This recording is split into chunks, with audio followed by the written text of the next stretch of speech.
Hello everyone, welcome to Technofino. दोस्तों, HDFC Imperia, ICICI Wealth, Axis, Burgundy, IndusInd bank का pioneer banking, ये सारे banking programme के बारे में आप लोगों ने सुना ही होगा। तो इनको एचएनआई बैंकिंग प्रोग्राम बोला जाता है। इनका जो एवरेज बैलेंस रिक्वायरमेंट होते हैं वो बहुत हाई होते हैं। तो आज इस वीडियो में हम लोग बात करेंगे कि ये जो एचएनआई बैंकिंग प्रोग्राम है, क्या ये हमारे लिए फायदेमंद हो सकता है। इसके बारे में डिटेल में बात करेंगे।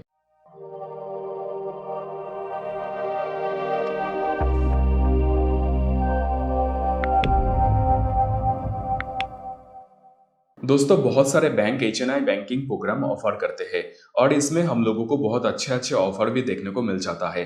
पर इनका जो बैलेंस रिक्वायरमेंट है वो बहुत हाई होते हैं। तो क्या हम जैसे नॉर्मल लोगों के लिए ये एचएनआई बैंकिंग प्रोग्राम यूज करना सही होगा?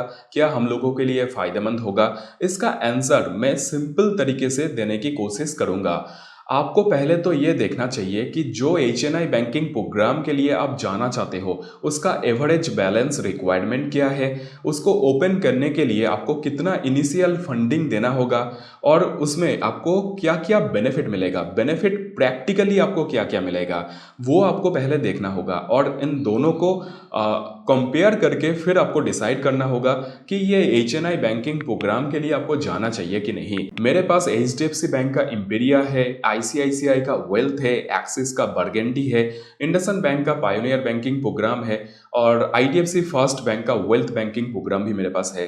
तो आई थिंक कि मैं आप लोगों को ये जो एचएनआई बैंकिंग प्रोग्राम है इसमें आपको प्रैक्टिकली क्या क्या बेनिफिट मिलेगा वो मैं आपको सही से बता पाऊंगा, क्योंकि एक्सपीरियंस ना होने से ये बता पाना थोड़ा सा मुश्किल होता है। क्योंकि ऑन पेपर बेनिफिट आपको एक दिख सकता है और बाद में जाके हो सकता है कि प्रैक्टिकली आपको क्या बेनिफिट मिलता है वो बहुत इंपॉर्टेंट है। तो प्रैक्टिकली आपको क्या क्या बेनिफिट मिल सकता है उसका एक एग्जांपल देके मैं आप लोगों को समझाने की कोशिश करता हूँ। एचडीएफसी बैंक के इम्पेरिया, एक्सिस, बर्गेंडी और इंडसइंड बैंक का पायोनियर बैंकिंग प्रोग्राम के बारे में अगर हम बात करें बस एग्जाम्पल के लिए, बाकी और भी बैंकिंग प्रोग्राम है, इनका जो मेंटेनेंस है वो 10 लाख एवरेज क्वार्टरली बैलेंस है।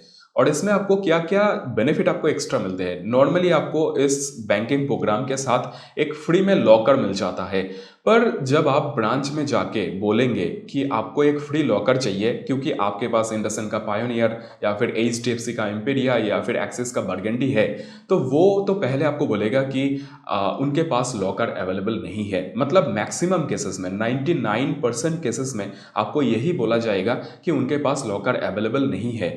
और आपके जो आरएम होगा वो आपको और एक कोशिश कर सकता है, आपको बोल सकता है कि आप एक यूलिप उनके साथ ओपन कर लो, तो कुछ महीने के बाद आपको वो लॉकर फ्री में दिलवा देगा। तो ये एक सेलिंग ट्रिक है, आपको यूलिप सेल करने का एक निंजा टेक्निक, बस और कुछ नहीं।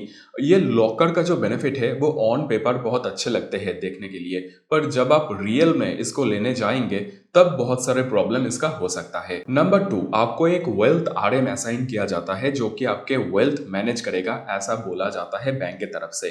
पर ये जो वेल्थ आरएम होते हैं ये लोग आपके वेल्थ मैनेज तो कम और आपके वेल्थ डिस्ट्रॉय करने का कोशिश बहुत ज्यादा करते हैं, क्योंकि इनका टारगेट होता है आपको यूलिप सेल करना, आपको इन्वेस्टमेंट इंश्योरेंस प्रोडक्ट जो ट्रेडिशनल इन्वेस्टमेंट प्रोडक्ट होते हैं वो सेल करना। तो ये जो आरएम होते हैं ये किसी भी एंगल से वेल्थ मैनेज करने के लिए क्वालिफाइड नहीं होता है। अगर आपको सच में आपके वेल्थ को मैनेज करवाना है तो किसी अच्छे वेल्थ मैनेजर के पास आपको जाना चाहिए। नंबर 3, एचएनआई बैंकिंग प्रोग्राम के साथ कुछ सर्विस जैसे कि SMS alert, cheque book, debit card, fund transfer, ये सारे सर्विस आपको बिल्कुल फ्री में मिल जाता है। पर अगर आप सही से सोचेंगे तो एक 25,000 मेंटेनेंस वाला अकाउंट में भी हम लोगों को ये सर्विस बिल्कुल फ्री में मिल जाता है। तो क्या ऐसे सर्विस के लिए हम लोगों को एक high balance maintenance account open करना चाहिए? ये आपको खुद सोचना होगा। मेरे ख्याल से ओपन करने का इसमें कोई भी फायदा आपको नहीं होने वाला। एक एचएनआई बैंकिंग प्रोग्राम अगर आप ओपन करते हो उसमें आपको बहुत हाई मेंटेनेंस करना होता है और जो मेंटेन आप करेंगे इस केस में 10 लाख, उसमें आपको बस 3% के आसपास का इंटरेस्ट आपको मिल सकता है। तो आपको ये खुद सोचना होगा कि एक जनरल अकाउंट ओपन करके 25,000 मेंटेनेंस वाला अकाउंट ओपन करके आप बाकी पैसा इन्वेस्ट करके ज़्यादा रिटर्न कमाना चाहते हो, या फिर 10 लाख एक सेविंग्स अकाउंट में रख के 3% के आसपास का इंटरेस्ट आप कमाना चाहते हो। मेरे ख्याल से HNI बैंकिंग प्रोग्राम का उतना ज़्यादा फायदा हम लोगों को नहीं होता। इनका जो बेनिफिट है वो ऑन पेपर बहुत अच्छे लगते हैं, पर रियल में आपको मैक्सिमम बेनिफिट वैसा नहीं मिलता, और इनका जो जो बैलेंस रिक्वायरमेंट है वो बहुत हाई है। तो मेरे ख्याल से 3% सेविंग्स अकाउंट से कमाने से बेटर होगा आप उसको कहीं और इन्वेस्ट कर दो किसी दूसरे बेटर स्कीम में, तो आपको वहां से बेटर रिटर्न मिल सकता है। और हाँ, आप HNI बैंकिंग प्रोग्राम के लिए तब जा सकते हो जब आपके इन्वेस्टमेंट इंश्योरेंस करने के बाद आपके पास उतना लिक्विड कैश हो ताकि आप उसको मेंटेन कर सको, या फिर अगर आपके पास अच्छा अमाउंट का FD है और उस FD के अगेंस्ट आप कोई भी HNI बैंकिंग प्रोग्राम के लिए एलिजिबल हो जाते हो, तो वो HNI बैंकिंग प्रोग्राम आप बिल्कुल ले सकते हो। और अगर आपको एक HNI बैंकिंग प्रोग्राम चाहिए तो मेरे ख्याल से आपको लो मेंटेनेंस अकाउंट देखना चाहिए, जैसा कि HDFC बैंक का क्लासिक। HDFC क्लासिक में आपको 1 लाख मेंटेन करना होता है, और इसमें लगभग सारे बैंकिंग बेनिफिट जो हम लोगों को डेली बेसिस पे चाहिए होता है वो बिल्कुल फ्री में आपको मिल जाता है।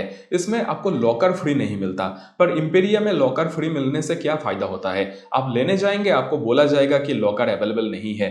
तो प्रैक्टिकली आपको सोचना होगा कि कौन से अकाउंट से आपको कितना बेनिफिट हो सकता है, कितना आपको मेंटेन करना होगा, और फिर आपको डिसाइड करना होगा। मैं आप लोगों को जनरली HNI बैंकिंग प्रोग्राम के लिए रिकमेंड नहीं करूंगा। हाँ, अगर आपके रिक्वायरमेंट है, आप उतना बेनिफिट जो HNI बैंकिंग प्रोग्राम में जो बेनिफिट हम लोगों को मिलता है, जितना प्रीमियम बेनिफिट, आप अगर वो बेनिफिट ले सकते हो या फिर आपका रिक्वायरमेंट वैसे है, तो आप उस HNI बैंकिंग प्रोग्राम के लिए जा सकते हो। तो दोस्तों बस ये था आज का वीडियो। मुझे आशा है कि आपको ये वीडियो पसंद आया होगा। वीडियो को लाइक और शेयर करना बिल्कुल मत भूलिए, और चैनल को सब्सक्राइब जरूर करके रखें, क्योंकि ऐसा ही इंटरेस्टिंग और हमें वीडियो मैं आप लोगों के लिए लाता रहूंगा। तब तक के लिए जय हिंद, वंदे मातरम।